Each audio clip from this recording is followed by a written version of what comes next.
Muito bom dia, muito obrigado, Sr. Presidente, senhoras e senhores deputados. É um gosto aqui estar mais uma vez, mesmo nesta fase já de pós-eficácia,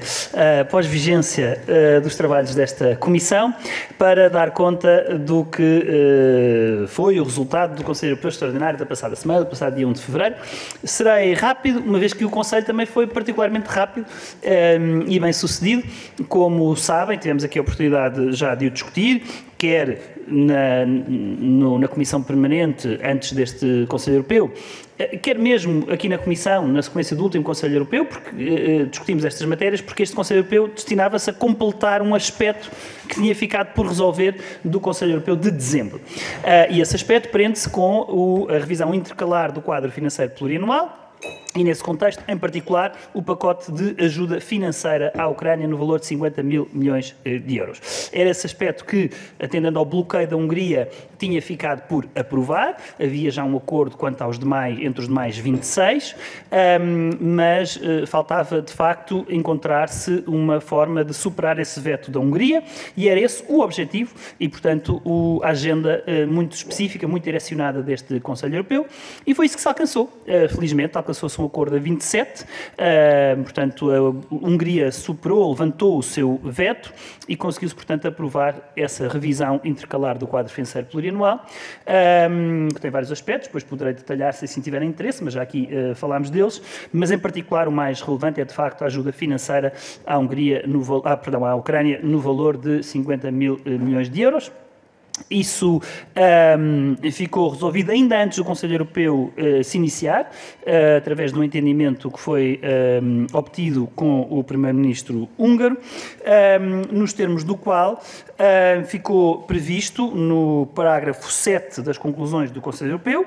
que, por um lado, o Conselho Europeu realizará um debate anual sobre este mecanismo de apoio financeiro à Ucrânia e, se necessário, repito, e saliento, se necessário, daqui a 2 anos, o Conselho Europeu poderá convidar a Comissão a apresentar uma proposta de reexame deste mecanismo no contexto do próximo quadro financeiro plurianual. E, portanto, sem afetar as decisões que agora foram tomadas, portanto, no contexto do próximo quadro, que estará naturalmente em aberto para definição futura, poderá a Hungria suscitar uma reflexão do Conselho Europeu sobre esta matéria e, se justificar, poderá o Conselho Europeu solicitar à Comissão que apresente uma proposta sobre essa matéria. Portanto, foi isto que permitiu superar o veto húngaro. Para além disso, também, no parágrafo 39 das conclusões, foram recordadas as conclusões do Conselho Europeu de dezembro de 2020 sobre a aplicação do mecanismo de condicionalidade e, portanto, trata-se apenas de reafirmar ou recordar, relembrar aquilo que são decisões já tomadas antes pelo Conselho Europeu, em dezembro de 2020, quanto a este mecanismo de condicionalidade e quanto à necessidade de ele ser aplicado de forma objetiva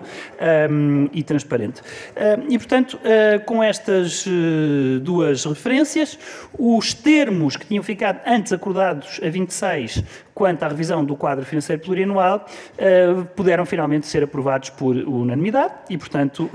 o Conselho Europeu foi bastante bem sucedido, coisa que até ao seu início não era garantida, mas com este entendimento que se obteve imediatamente antes do Conselho Europeu começar, na manhã do passado dia 1 de fevereiro, de facto, conseguiu-se este acordo. Quanto ao mais,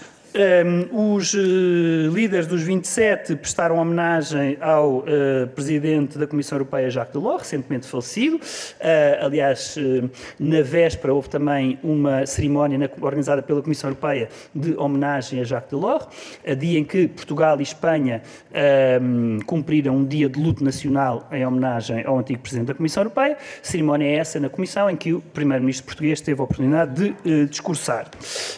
Um outro tema que foi discutido neste Conselho Europeu foi, para lá do pacote de 50 mil milhões, ajuda à Ucrânia, agora mais centrada na dimensão militar, portanto, para além da ajuda financeira de 50 mil milhões, discutiu-se também a ajuda militar à Ucrânia e, designadamente,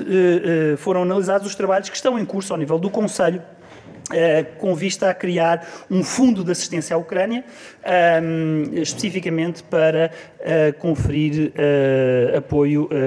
por parte, enfim, o envio de equipamentos militares à Ucrânia para ajudar nos seus esforços de defesa. E é essa matéria que está a ser discutida no Conselho, está bastante avançada e creio que prestes a alcançar-se um acordo em torno do reforço desse apoio especificamente para a dimensão militar. E, portanto, para além disso, houve também, uma vez que, como é sabido, nesse dia se realizavam manifestações de agricultores, não só em Bruxelas, como em vários outros Estados-membros, houve também uma discussão, oportunidade para uma discussão entre os líderes quanto aos desafios do setor agrícola e às preocupações suscitadas pelos agricultores, e é sabido que, no quadro europeu, foram também anunciadas medidas nesta matéria. Por um lado, iniciou-se já, está em curso o diálogo estruturado entre a Comissão Europeia e o setor agrícola e os representantes do setor agrícola, que tinha sido anunciado pela Presidente da Comissão Europeia quando do discurso do Estado da União, em setembro passado. Esse diálogo está em curso. Para além disso, a Comissão apresentou algumas medidas, designadamente a suspensão das regras de pousio obrigatório e algumas salvaguardas a propósito da renovação da permissão de entrada no mercado europeu de produtos provenientes da Ucrânia. Foram estabelecidas algumas salvaguardas quanto a alguns tipos de produtos agrícolas para evitar que tenham um efeito de desequilíbrio no interior do mercado europeu. E pronto, foram estes os termos do Conselho Europeu da passada semana, que, volto a dizer, foi um sucesso, na medida em que visava concluir o ponto que tinha ficado em aberto e conseguiu, logo de início, concluir-se esse ponto e, sobretudo, salvaguardar o essencial, como aqui tinha referido quando estive na Comissão Permanente, o essencial era garantir o apoio à Ucrânia. Se fosse possível a 27 seria o ideal, se não, havia um entendimento entre os 26 nesse sentido, mas seria sempre um resultado menos bom. Felizmente conseguiu-se o resultado melhor,